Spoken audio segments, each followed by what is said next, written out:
Olá, bem-vindo ao meu podcast. Hoje venho-vos falar de um caso muito estranho. É um caso assim pequenino, mas achei muito interessante ver este caso. É bizarro.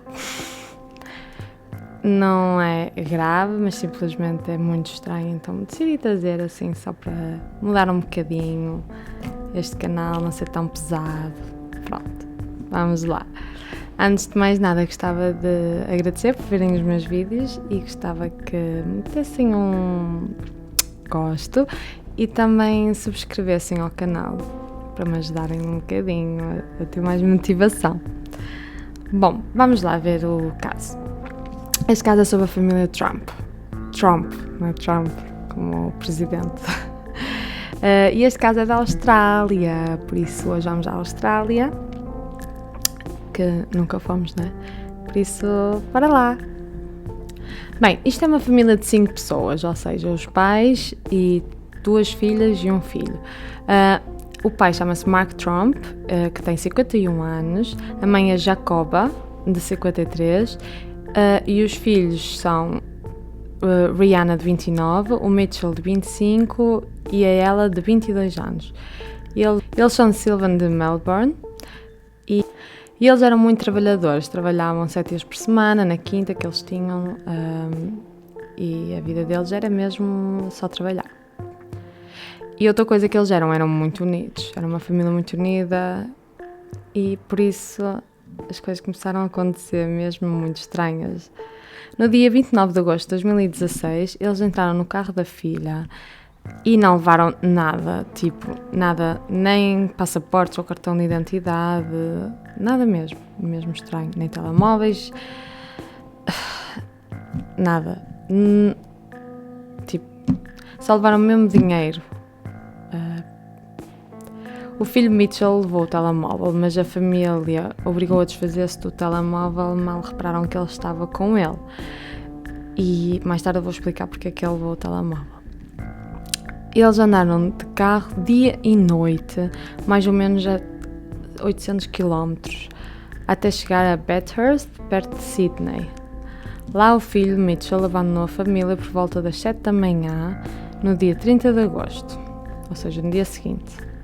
Depois os 4 da família seguiram a viagem para umas caves chamadas Jenolan Caves, que é um sítio bastante popular e não sei o que aconteceu lá, mas as filhas também depois separaram-se dos pais e roubaram também um carro, as duas, e foram até Goulburn para reportar os pais delas como desaparecidos. E o mais estranho é que as 2 irmãs depois também acabaram por se separar a meio da viagem, porque uma queria dar a comer aos cavalos, que é ela, a mais nova. E ela depois conseguiu chegar à noite, ainda na terça-feira, à casa, e a polícia já lá estava à espera. Porquê? Porque os vizinhos tinham dado por ela que alguma coisa não estava bem, então tinham chamado a polícia. Depois o Mitchell também chegou no dia 31 de agosto da manhã a casa, depois de pegar vários comboios. E eles fizeram uma entrevista a apelar aos pais para voltarem. E ainda mais estranho é que a Rihanna, a filha mais velha, não é? Foi encontrada por um homem que conduzia um jeep e que ouviu assim um barulho no carro e parou para ver e viu que ela estava lá atrás.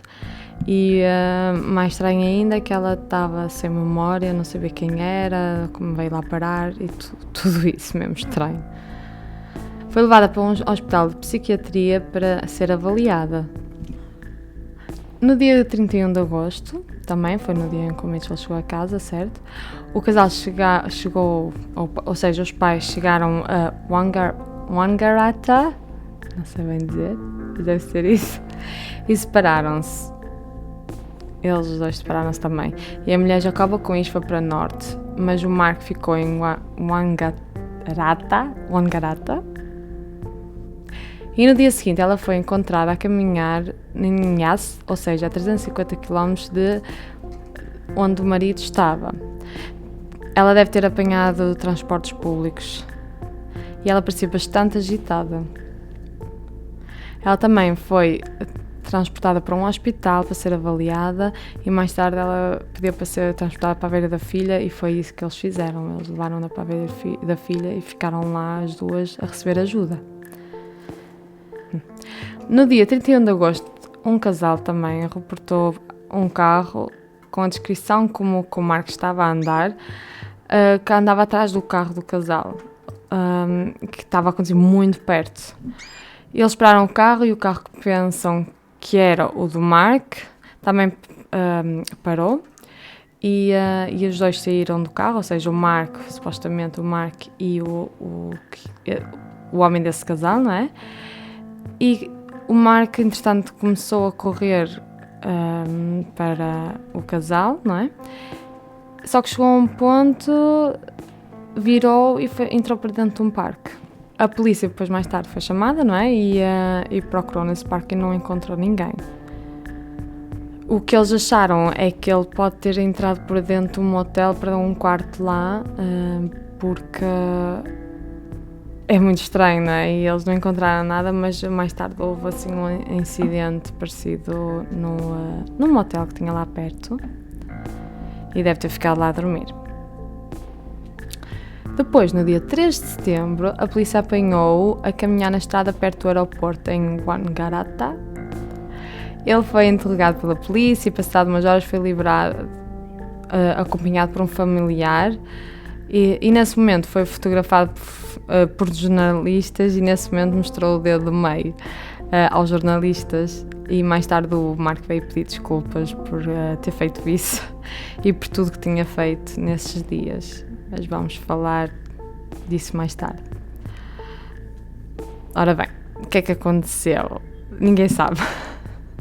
Bem, a família teve um momento de paranoia, que se acha, em que por algum motivo acharam que estavam a ser ameaçados por alguém que os queria matar, por isso é que o filho teve de pôr o telemóvel fora porque achavam que eles estavam a ser perseguidos e podiam ser localizados através do telemóvel. O filho não era que acreditasse muito na história, só que queria ir com a família para saber se estava tudo bem, se corria tudo bem, não é? E ter a certeza que ficava tudo bem. E depois lá se deixou levar para a situação de ter que mandar o telemóvel para fora do carro. É assim, esta família nunca teve problemas mentais, nem algo do género, e não tinham tomado drogas. Quando eles estavam a investigar o desaparecimento, também não viram nada a nível de dívidas ou algo assim que os fizesse querer sair, não é? E por isso, como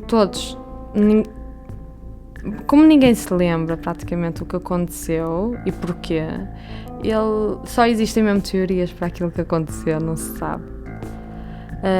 Bem, a primeira teoria é que eles estavam metidos com pessoas da máfia ou algo do género e que iam fugir, só que tiveram medo que os passaportes fossem localizados, não é? A segunda é que eles foram envenenados por uma toxina da quinta que eles vivem, na quinta que eles vivem, não é? Parece que existem pesticidas orgânicos que vieram da China que há anos que não podem ser usados, mas pode ter vazado algum para esta família, por alguma razão, não sabemos, não é? E ter feito este efeito, e parece que está comprovado que aqueles pesticidas podiam mesmo provocar alucinações e assim. Mas isso não foi comprovado, nem aprovado como ter sido a razão para tudo. Isto é só uma especulação que eles têm. A terceira opção é uma coisa que se chama folie à deux, o que faz é que uma pessoa começa a ficar paranoica e a dizer coisas a outras pessoas, e especialmente em famílias muito unidas. Isto pode causar uma paranoia coletiva, ou seja, todos ficam com a mesma paranoia. Se um diz que temos de fugir porque alguém quer nos matar, todos vão acreditar e ficar igual, tipo, com a mesma paranoia, que alguma coisa vai acontecer a eles. E esta, por acaso, até é a teoria que mais gente acredita que é a verdade. A verdade é que isto existe mesmo, e eu quero fazer outro caso também, assim, com a folie à deux, não é? Que é muito interessante mesmo, que eu Achei interessante porque não é uma coisa que se vê assim no dia-a-dia, que praticamente ninguém sabe, não é, que existe. E em breve vou fazer esse caso também. A teoria também é que eles fizeram tudo para ficar famosos e isso a família nega mesmo. A família depois disto voltou ao normal e a filha e a mãe até ficaram internadas há algum tempo, principalmente a filha. Não sei ao certo quanto tempo, mas sei que ainda ficou a ser avaliada. E agora vivem a vida deles e não querem sequer falar do que aconteceu, por aquilo que me deu a entender. E as irmãs iam ser acusadas de roubo de carro, só que a Rihanna, como estava internada, não foi acusada. E ela, depois, mais tarde, também foi... como sabem que ela não fez aquilo no perfeito estado, não é? Elas então decidiram não fazer queixa contra ela. O dono do carro decidiu não fazer queixa contra ela. E a cena é que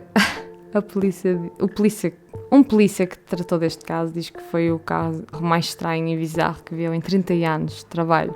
E ninguém sabe ao certo o que é que levou esta família a percorrer aproximadamente 1500 km. Eles percorreram 1500 km. E depois voltaram todos para casa e viveram a vida normal. É muito estranho. O que é que vocês acham deste caso? Achei muito interessante para nós saber que às vezes não é preciso ter alguma doença mental ou assim, simplesmente às vezes as coisas acontecem, não é? E é sempre bom saber destes casos, para estarmos sempre preparados se alguém estiver a passar por isso, ou pronto.